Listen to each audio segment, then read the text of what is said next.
গণহত্যার বিচার নিয়ে, কারণ ৭১ সংঘটিত যে গণহত্যার বিচার আমরা দেখছি যে এই বিচার নিয়ে এখনো আসলে প্রশ্ন আসতেছে। তো এটা আমাদের পুরাতন প্রজন্মের দায় যে আমরা ৭১ পরে আমরা ৭১ গণহত্যার বিচার নিয়ে আসলে সেই বিচারটা নিষ্পন্ন করতে পারিনি, সমাধান করতে পারিনি রাজনৈতিক প্রশ্নগুলো, সেটি যাতে পুনরাবৃত্তি না হয় এই কারণে কিন্তু আওয়ামী লীগের বিচারে আমরা স্ট্রিক্ট এবং এই বিচারটা আমরা নিষ্পন্ন দেখতে চাই।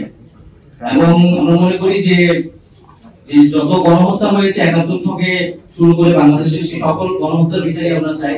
তো রাজনৈতিক ভাবে এই মুহূর্তে বাংলাদেশের সবচেয়ে গুরুত্বপূর্ণ কনসার্নের জায়গাটা হচ্ছে আওয়ামী লীগ। ফলে আওয়ামী লীগের বিচার এবং আওয়ামী লীগের যে নিবন্ধন বাতিল সহ তাকে রাজনৈতিক এবং সাংগঠনিক ভাবে কার্যক্রম থেকে বিরত রাখার বিষয়ে সরকার এবং সকল রাজনৈতিক ফ্যাসিবাদ বিরোধী রাজনৈতিক পক্ষগুলোকে আমরা একত্রিত হওয়ার আহ্বান জানাচ্ছি।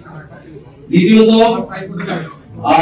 এখানে আমরা মনে করি যে নির্বাচন বা রাজনৈতিক দল কার্যক্রম করতে পারবে না, এটি সম্পূর্ণই রাজনৈতিক সিদ্ধান্ত এবং এই সিদ্ধান্ত নেওয়ার এখতিয়ার কেবল মাত্র সরকার, রাজনৈতিক দলগুলো, বিদ্যমান রাজনৈতিক দলগুলো এবং জনগণের রয়েছে।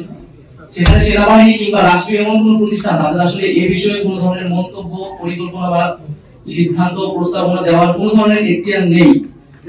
তো আমরা মনে করি যে এই ধরনের চর্চা যাতে বাংলাদেশে না হয়, রাজনৈতিক সিদ্ধান্তগুলো রাজনৈতিক মহলই নেবে এবং সেটা গণতান্ত্রিক ভাবেই হবে এবং সামনে সেই গণতান্ত্রিক প্রক্রিয়াতে আমরা উত্তোলন করতে চাচ্ছি। Thank you.